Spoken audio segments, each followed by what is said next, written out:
বিচারপতি তপব্রত চক্রবর্তীর ডিভিশন বেঞ্চে এই মামলার শুনানি হলো। এই মামলাটি রাজ্য জুড়ে আলোড়ন সৃষ্টি করেছে।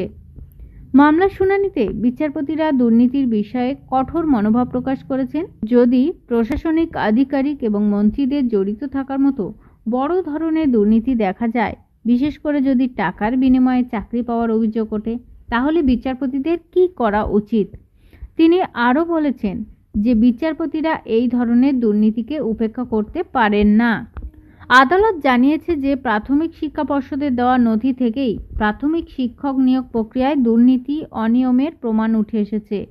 এই বিষয়ে পর্ষদের কাছ থেকে আরও ব্যাখ্যা চাওয়া হবে বলে আদালত জানিয়েছে। যে 32,000 প্রাথমিক শিক্ষকের চাকরি বাতিল হয়েছে, তাদের আইনজীবীদের ডিভিশন বেঞ্চে কড়া প্রশ্নের মুখে পড়তে হয়েছে। মামলার মূল বিষয়বস্তু কী ছিল আমরা সেগুলো একটু জানব। যে নিয়োগ প্রক্রিয়ায় স্বচ্ছতার অভাব, পয়েন্ট নম্বর 1।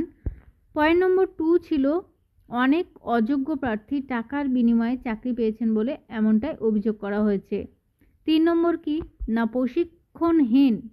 প্রশিক্ষণহীন প্রার্থীদের চাকরি দেওয়া হয়েছে বলে অভিযোগ করা হয়েছে।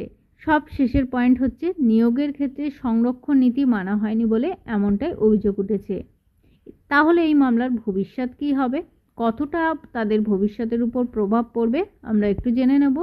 না, এই মামলায় কলকাতা হাইকোর্টের ডিভিশন বেঞ্চের পর্যবেক্ষণ অত্যন্ত গুরুত্বপূর্ণ। বিচারপতিরা স্পষ্ট করে দিয়েছেন যে তারা দুর্নীতির বিরুদ্ধে কঠোর ব্যবস্থা নিতে দ্বিধা করবে না।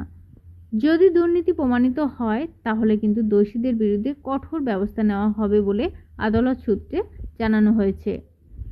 এই মামলার রায় রাজ্যের শিক্ষা ব্যবস্থার উপর বড় প্রভাব ফেলবে।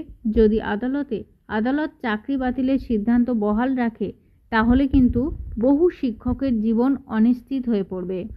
অন্যদিকে যদি দুর্নীতি প্রমাণিত হয় তাহলে দোষীদের শাস্তি হয় তাহলে কিন্তু রাজ্যের শিক্ষা ব্যবস্থার স্বচ্ছতা ফিরিয়ে আনার ক্ষেত্রে একটি বড় পদক্ষেপ হবে। তো এই মুহূর্তে আমাদের সকলের নজর যে কলকাতা হাইকোর্টের দিকে। আগামী দিনে এই মামলার শুনানি কোন দিকে গড়ায়, শেষ পর্যন্ত কী রায় উঠে আসে সেটাই দেখার।